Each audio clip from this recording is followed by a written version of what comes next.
സെക്രട്ടേറിയറ്റിന് മുന്നിൽ CPO rank ലിസ്റ്റിൽ ഉൾപ്പെട്ട ഉദ്യോഗാർത്ഥികളുടെ സമരം തുടരുന്നതിനിടെ വിശദീകരണവുമായി പോലീസ് രംഗത്ത്. 5038 ഒഴിവുകൾ റിപ്പോർട്ട് ചെയ്തിട്ടുണ്ട് എന്നാണ് വിശദീകരണം. 2024 ജൂൺ 1 വരെ വിരമിക്കൽ മൂലമുണ്ടാകാൻ സാധ്യതയുള്ള ഒഴിവുകളും 1200 താൽക്കാലിക പരിശീലന തസ്തികകളിൽ ഉൾപ്പെടുത്തി റിപ്പോർട്ട് ചെയ്തിട്ടുണ്ട്. വിവരങ്ങളുമായി രശ്മി കാർത്തിക ചേരുന്നുണ്ട്. രശ്മി, ഈ CPO റാങ്ക് ലിസ്റ്റിൽ ഉൾപ്പെട്ട ഉദ്യോഗാർത്ഥികൾ സമരം കടുപ്പിക്കുന്ന സാഹചര്യത്തിലാണ് പോലീസ് ഇത്തരത്തിൽ വിശദീകരണവുമായി രംഗത്ത് വന്നിട്ടുള്ളത്. എന്തൊക്കെയാണ് ഈ വിശദീകരണത്തിൽ പറയുന്നത്? ലക്ഷ്മി, CPO ഉദ്യോഗാർത്ഥികൾ ഇത്തരത്തിൽ സെക്രട്ടേറിയറ്റിന് മുന്നിൽ കഴിഞ്ഞ 20 ദിവസത്തിൽ കൂടുതലായി സമരരംഗത്താണ്. പല രീതിയിലുള്ള സമര രീതികളിലൂടെയാണ് അവർ ശക്തമായ പ്രതിഷേധത്തിലേക്ക് കടന്നിരിക്കുന്നത്. 2019 ലിസ്റ്റിൽ ഉൾപ്പെട്ടവരാണ്. ഇതിൽ വളരെ കുറച്ച് നിയമനം മാത്രമേ ഇതുവരെയും നടത്തിയിട്ടുള്ളൂ. ഒരു മാസം, ഇനി 41 ദിവസം മാത്രമാണ് ഈ ലിസ്റ്റിന്റെ കാലാവധി ഉള്ളത്. ഈ കാലാവധി അവസാനിക്കാൻ ഇത്രത്തോളം ദിവസം മാത്രമാക്കി നിൽക്കുമ്പോൾ ശക്തമായ പ്രതിഷേധത്തിലേക്ക് ഇവർ കടക്കുന്നു. കഴിഞ്ഞ ദിവസം ശരീരത്ത് മണ്ണെണ്ണ ഒഴിച്ച് ആത്മഹത്യാ ശ്രമമൊക്കെ നടത്തുന്ന ഒരു സാഹചര്യം ഉണ്ടായി. ഈ ഒരു സാഹചര്യത്തിലാണ് പോലീസ് ഇപ്പോൾ വിശദീകരണവുമായി രംഗത്തെത്തിയിരിക്കുന്നത്. സിവിൽ പോലീസ് ഓഫീസർ തസ്തികയിലെ നിയമനത്തിനായി ഇതുവരെ 5038 ഒഴിവുകൾ റിപ്പോർട്ട് ചെയ്തിട്ടുണ്ട് എന്നുള്ളതാണ് പോലീസിന്റെ ഭാഗത്തു നിന്നുള്ള വിശദീകരണം. കഴിഞ്ഞ ദിവസം സംസ്ഥാന പോലീസ് മേധാവി ഉൾപ്പെടെ ഈ CPO ഉദ്യോഗാർത്ഥികളുമായി ചർച്ച നടത്തിയിരുന്നു. സർക്കാരിന് വിവരം അറിയിക്കാം എന്നുള്ളതായിരുന്നു പോലീസിന്റെ ഭാഗത്തു നിന്നുള്ള വിശദീകരണം.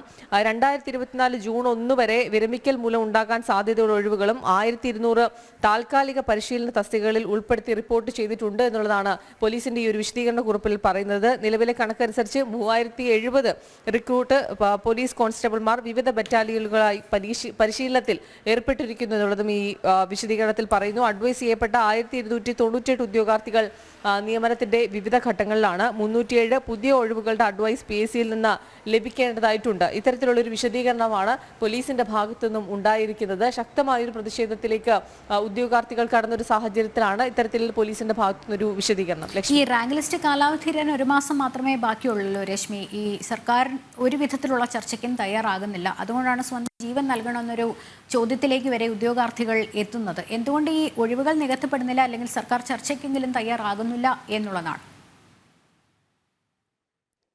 സർക്കാർ ഈ സമരം കണ്ടില്ലെന്ന് നടിക്കുകയാണ്. ഇത്രത്തോളം ദിവസങ്ങൾ പിന്നിട്ടുള്ളൂ. ഏതാണ്ട് 20 ദിവസത്തിലധികമായി ഈ ഉദ്യോഗാർത്ഥികൾ സെക്രട്ടേറിയറ്റ് മുന്നിൽ സമരമിരിക്കുകയാണ്. നമുക്കറിയാം ഇപ്പോഴത്തെ ഒരു ചൂട് എത്രത്തോളം കാഠിന്യമുണ്ട് എന്നുള്ളത്. ഈ അതികഠിനമായിട്ടുള്ള ചൂടിലും അവർ റോഡിൽ നിരത്തിൽ ഇത്തരത്തിൽ ശയനപ്രദക്ഷിണം നടത്തിയും മുടി മുറിച്ചുകൊണ്ടും ശരീരത്ത് പെട്രോൾ ഒഴിച്ചുകൊണ്ടും സർക്കാരിന്റെ ശ്രദ്ധയ്ക്ക് വേണ്ടി പലതരത്തിലുള്ള സമര രീതികളാണ് അവർ പിന്തുടർന്ന് പോരുന്നത്. ഇത്രത്തോളം ശക്തമായ ഒരു സമരം സെക്രട്ടേറിയറ്റിന് മുന്നിൽ അരങ്ങേറിയിട്ടും സർക്കാരിന്റെ മൗനം തുടരുകയാണ്. സർക്കാർ ഈ വിഷയത്തിൽ യാതൊരു തരത്തിലുള്ള ഇടപെടലും നടത്തിയിട്ടില്ല. യാതൊരു ചർച്ചയ്ക്കും ഇതുവരെയും തയ്യാറായിട്ടില്ല. ഇനി 2019 ലിസ്റ്റിന്റെ കാലാവധി അവസാനിക്കാനുള്ളത് 41 ദിവസം മാത്രമാണ്. കഴിഞ്ഞ ദിവസം പോലീസ് മേധാവി ഈ വിവരം സർക്കാരുമായി ചർച്ച ചെയ്യാം എന്നുള്ളത് ഉദ്യോഗാർത്ഥികളെ അറിയിക്കുന്നൊരു സാഹചര്യം ഉണ്ടായിരുന്നു. ഏതായാലും ഒരു കടുത്ത സമരത്തിലേക്കാണ് ഈ ഉദ്യോഗാർത്ഥികൾ പോകുന്നത്. മറ്റു പോംവഴിയില്ല എന്നുള്ളതാണ്. ഇതിൽ സർക്കാരിന്റെ ഭാഗത്തു നിന്നുള്ളൊരു വിശദീകരണം സ്വാഭാവികമായും അത് സാമ്പത്തിക പ്രതിസന്ധി തന്നെയാണ്. മറ്റെല്ലാ കാര്യങ്ങൾക്കുമുള്ള